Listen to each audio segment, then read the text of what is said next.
Folks, welcome back for a strange video here. We're going to do a Core 2019 conversation today. So this is for the patron, Stephen T. Stephen says, Rudy, I loved Core 2019 and I just want to do a little weird video. I said, okay, let's do this here. So we're going to crack a box here, and this is a funky product. This is a funky product, okay? Like, let's start off with this. This was the set that came out, the core set, that was essentially Mythic or Bust, okay? Even during the time that this was in Standard, it was literally, if you didn't hit expensive Mythics like, Nico Bolas, the Scape Shift, Scapegoats, Omnisciences, and, what, I don't know, a little card called Crucible, you got clobbered. So this thing sold like garbage. This was one, I know it's crazy, but I even lost a lot of patrons because they're like, Rudy, you're selling this trash to us, and they get pissed off when people get angry at me when there's a bad set and they close their accounts, and that's everything. By the way, Pack 1, nice little dino, it's got some action going on. The card's actually gone up quite a bit recently. So I'm very aware of people's attitudes on many of these products because they tend to be very vocal about their opinions towards me and towards the product, and especially because I'm selling the product and yada, yada, yada, moving on, blah, blah. So, here we are, a long time later, very low supplied product, very didn't sell well, there's not a lot out there, there's not millions of boxes printed, this just didn't do well. They didn't print much of it, it just didn't sell worth a crap, Death Baron. And it was the only modern day new set I've ever seen to even come out in literally within 30 days of release. I'm talking even during allocation period, there weren't even any rares over $3. You heard me, folks. There weren't even rares over $3 at release.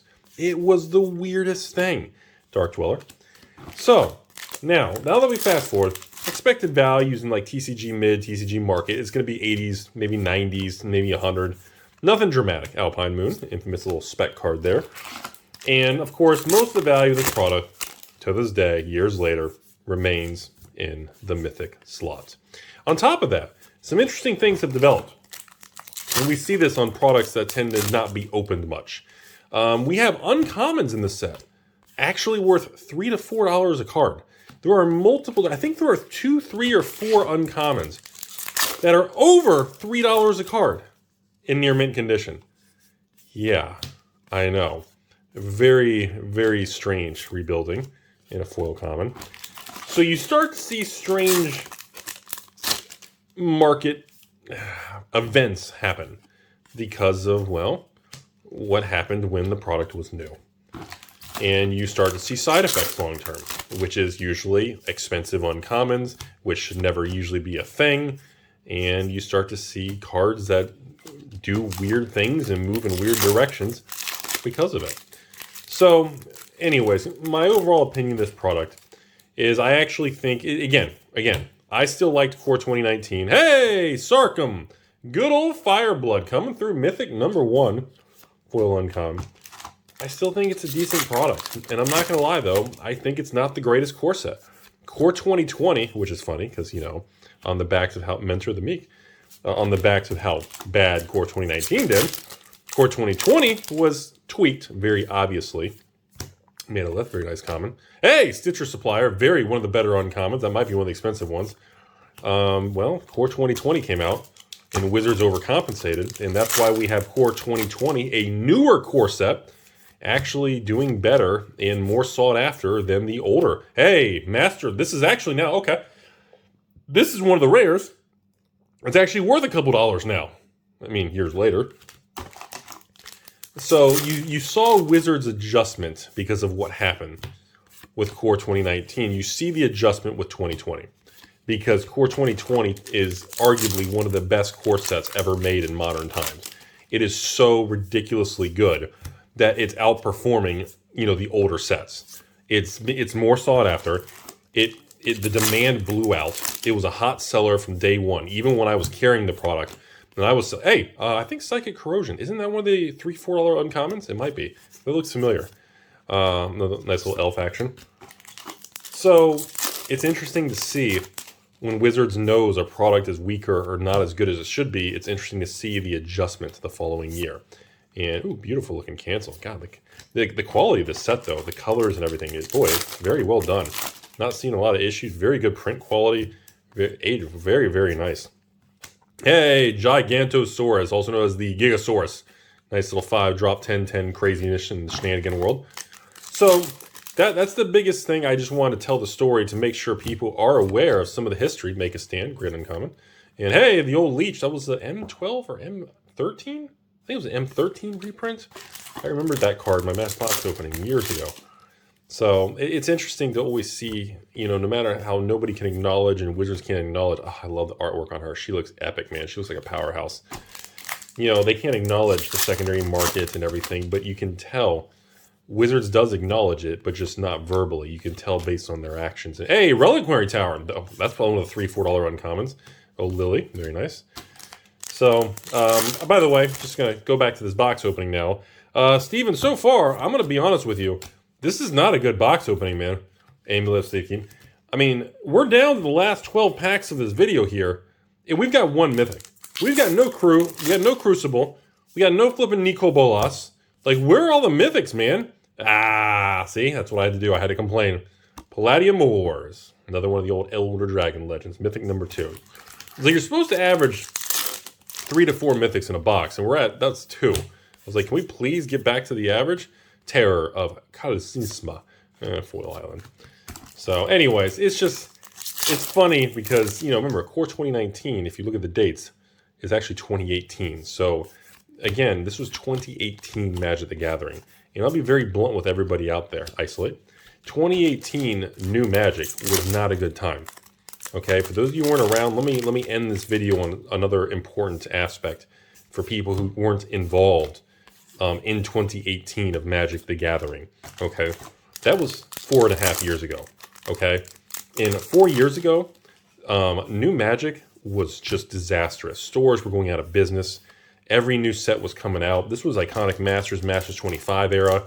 I mean, this was, you know, Amma and Kitty Cat, Hour of Devastating Your Wallet, Ixalan era. Things were not going well.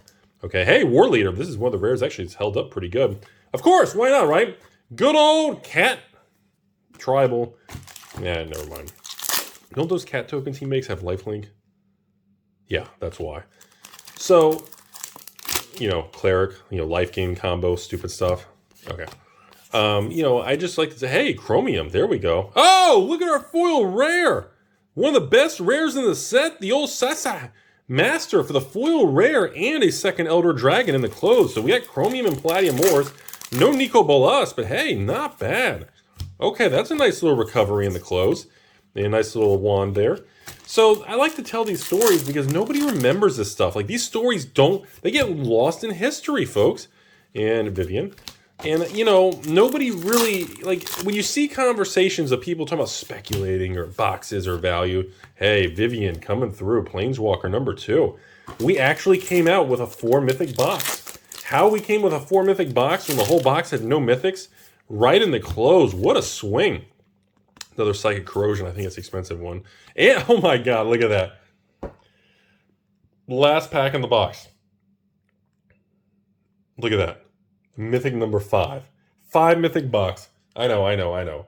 Still no Crucible Worlds. Still no, you know, Nico Bolas. Still no Omniscience. It's not called Omniscience. It's Omniscience. You know, still no, Scapeshift, Scapegoat, and I know. We're still missing some key cards, but... All right, let me just give you my final 1-minute thought here. Again, Steven, thanks for being a very kind patron. Everything heading your way, man. Enjoy the cards. But overall, it's just, I like to kind of drive this point home because I know in 2022, nobody's thinking like they were in 2018. Nobody's thinking the way they were, you know, over 4 years ago.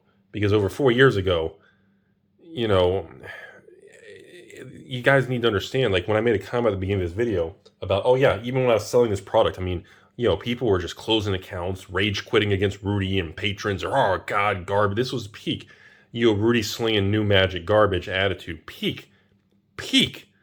I mean, anger at new Magic. It is nothing. Like, you know, people complain about today's Crimson Vow and AF, you know, Avengers Forgotten Realm AFR. Dude, you guys have no idea, unless you're around over 4 years ago, how negative and bad it was. The daily people that were pissed that I was offering this and that. And, it was a very turbulent time.